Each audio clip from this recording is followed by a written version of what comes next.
बनने के बाद सदियों तक रेत में दबा रहा था जगन्नाथ मंदिर। फिर कैसे शुरू हुई रथ यात्रा हो गए। रानी गुंडीचा ने कहा कि जब तक आप लौट कर नहीं आते मैं प्राणायाम के जरिए समाधि में रहूंगी और तप करूंगी। इसके बाद राजा देवर्षि नारद के साथ ब्रह्मलोक पहुंच गए और ब्रह्मा जी से श्री मंदिर की प्राण प्रतिष्ठा के लिए आग्रह किया। ब्रह्मदेव ने राजा की बात मान ली और उनके साथ उत्कल के श्री क्षेत्र पहुंचे।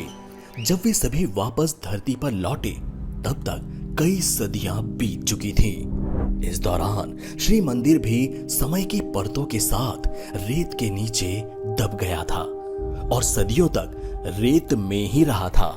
एक दिन समुद्री तूफान आया और इसके कारण सागर किनारे बने श्री मंदिर का शिखर रेत के बाहर निकल आया।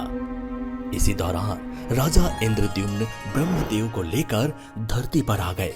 इधर रानी गुंडीचा को भी अपने पति के लौटने का एहसास हुआ तो वो समाधि से बाहर निकली। ब्रह्मदेव ने एक यज्ञ कराकर रानी गुंडीचा और राजा इंद्रद्युम्न के हाथों जगन्नाथ भगवान की प्राण प्रतिष्ठा करवाई।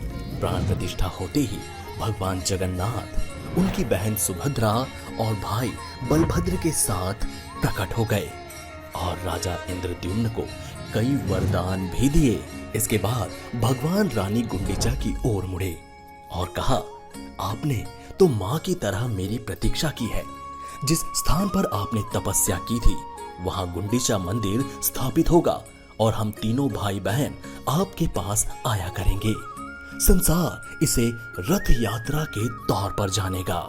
इसीलिए हर साल आषाढ़ शुक्ल पक्ष की द्वितीय तिथि को भगवान जगन्नाथ की रथ यात्रा निकाली जाती है जो कि पूरे विश्व भर में प्रसिद्ध है।